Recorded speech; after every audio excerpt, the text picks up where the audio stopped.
যে খবরের দিকে নজর রাখবো, উকিল বর্মনের পর এবার কৃষ্ণচন্দ্র বর্মনকে আটক করা হয়েছে। উকিল বর্মনের পর এবার কৃষ্ণচন্দ্র বর্মনকে আটক। শীতলকুচিতে ভারতীয় কৃষক কৃষ্ণচন্দ্র বর্মনকে আটক করা হয়। বাংলাদেশি দুষ্কৃতীদের আটক করেন তারা। এবার উকিল বর্মনের পর কৃষ্ণচন্দ্র বর্মনকে আটক বাংলাদেশি দুষ্কৃতীদের। শীতলকুচিতে ভারতীয় কৃষক কৃষ্ণচন্দ্র বর্মনকে আটক করে এবং এরপরে ঘটনাস্থলে কিন্তু মোতায়েন করা হয়েছে পুলিশ ও বিএসএফ। ভারতীয় কৃষককে দ্রুত দেশে ফিরিয়ে আনতে তৎপর প্রশাসন। যে গুরুত্বপূর্ণ খবরের দিকে আমরা নজর রেখেছি, উকিল বর্মনের পর এবার কৃষ্ণচন্দ্র বর্মনকে আটক বাংলাদেশি দুষ্কৃতীদের। বাংলাদেশি দুষ্কৃতীরা তারা কিন্তু এবার উকিল বর্মনের পর কৃষ্ণচন্দ্র বর্মনকে আটক করলো।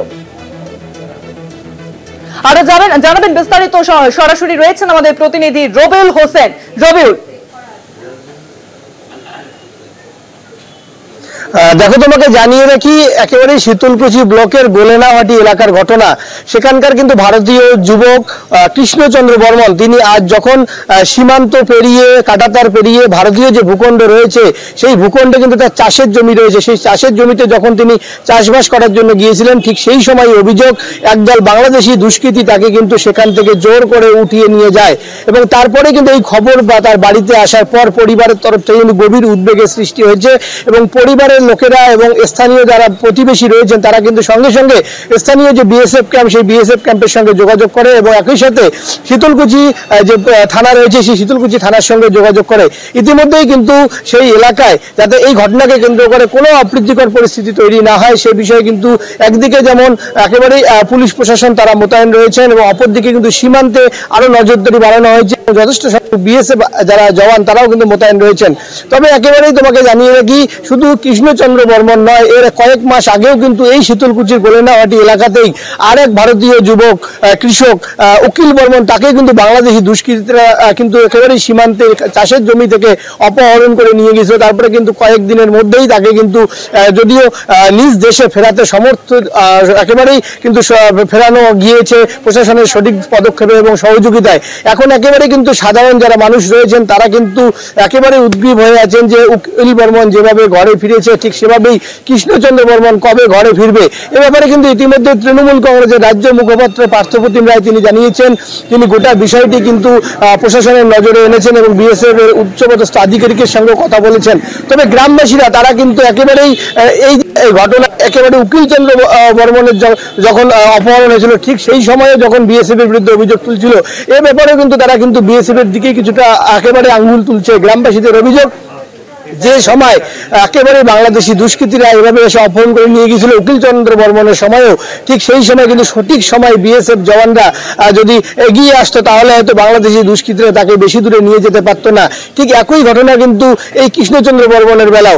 একেবারে ভারতের যে শেষ প্রান্ত রয়েছে এবং শেষ প্রান্তে যে কাঁটাতার রয়েছে সেই কাঁটাতার থেকে কিন্তু কয়েকশো মিটার দূরে ভারতীয় জমি রয়েছে এবং সেই জমিতে নিত্য প্রয়োজনীয় চাষের কাজে কিন্তু ভারতীয় এই কৃষকরা কিন্তু প্রত্যেক দিন কাঁটাতারের গেটে তাদের বৈধ আইডি কাগজপত্র বা যে প্রমাণপত্র রয়েছে সেই প্রমাণপত্র জমা রেখে কাজে যান। সেক্ষেত্রে গ্রামবাসীরা দাবি করছে যে সমস্ত ভারতীয় নাগরিক একেবারেই কিন্তু কাঁটাতারের বিএসএফ এর কাছে তাদের বৈধ নথিপত্র জমা রেখে যান, সেই সমস্ত নাগরিকের কিন্তু নিরাপত্তা দেওয়ার দায়িত্ব সম্পূর্ণ বিএসএফ এর। কারণ সেই এলাকায় কিন্তু চাইলেও পুলিশ প্রশাসন যেমন ঢুকতে পারে না, অপরদিকে কিন্তু অন্য ভারতীয় যারা নাগরিক রয়েছে তারাও কিন্তু কোনো যদি সেই কাঁটাতারের ভিতরে যারা কাজ করতে যায় তারা যদি সমস্যায় পড়ে তাহলে বাইরে থেকে কিন্তু কোনো ভারতীয় নাগরিক সেক্ষেত্রে কিন্তু তাদেরকে সহযোগিতা করতে পারে না। সেক্ষেত্রে কিন্তু একমাত্র উপায় বিএসএফই কিন্তু গিয়ে পারে তাদেরকে সহযোগিতা করতে। কিন্তু সেক্ষেত্রে বিএসএফ কিছুটা উদাসীনতার কিন্তু অভিযোগ তুলছেন খোদ গ্রামবাসীরা। তবে তোমাকে জানিয়ে রাখি যে তার সেই উকিলচন্দ্র বর্মনের মতো করে কৃষ্ণচন্দ্র বর্মনের পরিবারের লোক যারা রয়েছেন তারা কিন্তু এখন গভীর উদ্বেগের মধ্যে রয়েছেন এবং সেই সাথে তারা অপেক্ষা করছেন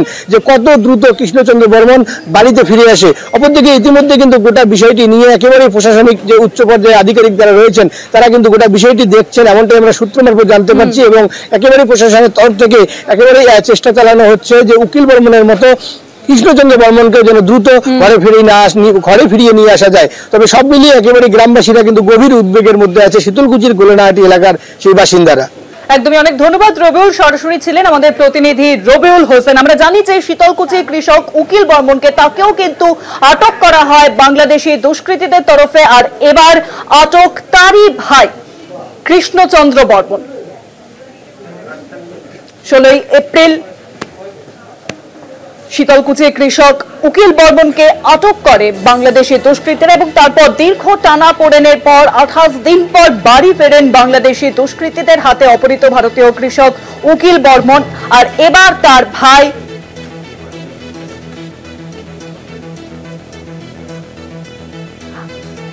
তার ভাই কৃষ্ণচন্দ্র বর্মনকে আটক করল বাংলাদেশি দুষ্কৃতীরা।